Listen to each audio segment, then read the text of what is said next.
138 વર્ષ જૂનો ચાંદીનો તાજીઓ જે જામ પરિવાર દ્વારા મુસ્લિમ પરિવારોને ગિફ્ટમાં દેવામાં આવ્યો હતો. તેમની પાછળ શું છે રહસ્ય, ચાલો ભાઈ સાથે જ જાણીએ. મારું નામ સૈયદ મોહમ્મદ સિદ્દીક, જામનગરથી.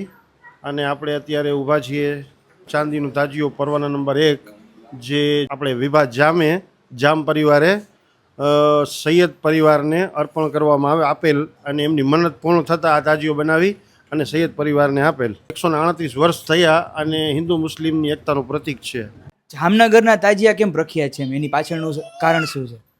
કલાત્મક તાજિયાઓ છે, કારીગરી જામનગર જેવી ક્યાંય પણ નથી વિશ્વમાં. અને તાજિયાની આપણે વાત કરીએ તો જામનગરની અંદર છે ને, ખાસ કરીને ચાંદીનો તાજીઓ પરવાના નંબર 1 એ આખા ઓલ ઓવર વર્લ્ડની અંદર ફેમસ છે.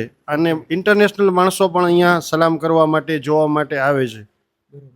કેટલા તાજિયા આશરે આપણા જામનગર જિલ્લામાં છે? જામનગર જિલ્લાની વાત કરીએ તો જામનગર શહેરની અંદર 29 પરવાનેદાર છે, અને વિધાઉટ પરવાનેદાર 50-55 તાજિયા હશે. જામનગરમાં આશરે કેટલા તાજિયા છે? જામનગરમાં પરવાનેદાર જે તાજિયાઓ 42 છે, અને જે વિધાઉટ પરવાનેદાર એનો કોઈ લિસ્ટ નથી. 50-60 કે કોઈ એનો આપણે ગણતરી ન કરી શકીએ એટલા બની છે.